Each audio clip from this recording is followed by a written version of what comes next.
This particular phone only rings in a serious crisis. Keep it in the hands of a man who's proven himself responsible. Vote for President Johnson on November 3rd.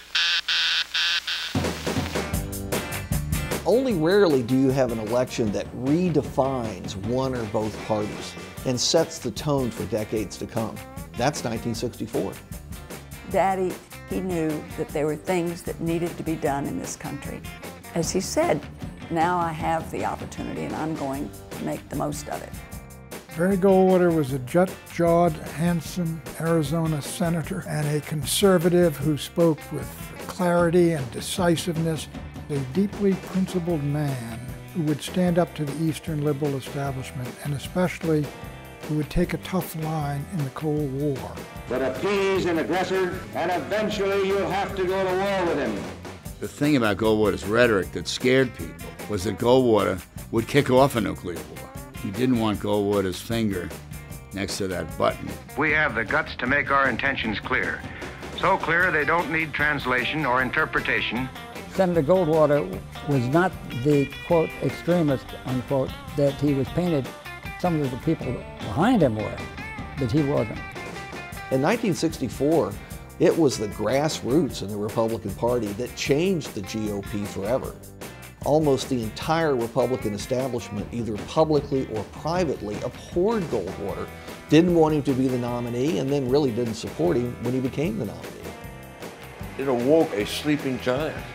People who were tired of government telling them what to do and living their lives, and all of a sudden Goldwater brought them out. You and I have a rendezvous with destiny. Johnson was a person who felt the government had to be active in people's lives in order for you to get what you needed.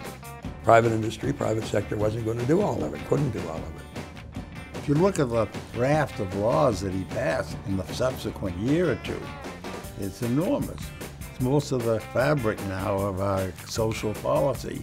When Johnson went with the Civil Rights Act, remember, winning in the biggest landslide in the history of the country, we lost 5 southern states.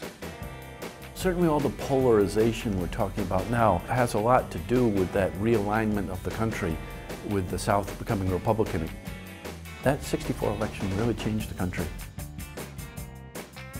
It was a momentous election in a lot of ways. It transformed the way that politicians talked to their electorate through their advertising. Now, children should have lots of vitamin A and calcium, but they shouldn't have any strontium-90 or cesium-137.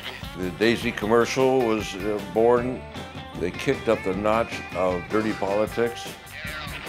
We must either love each other or we must die. That's become a classic of how to define your opponent.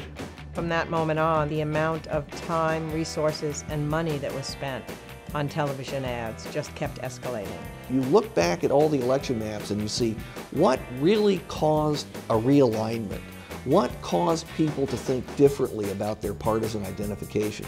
And boy, it was 1964.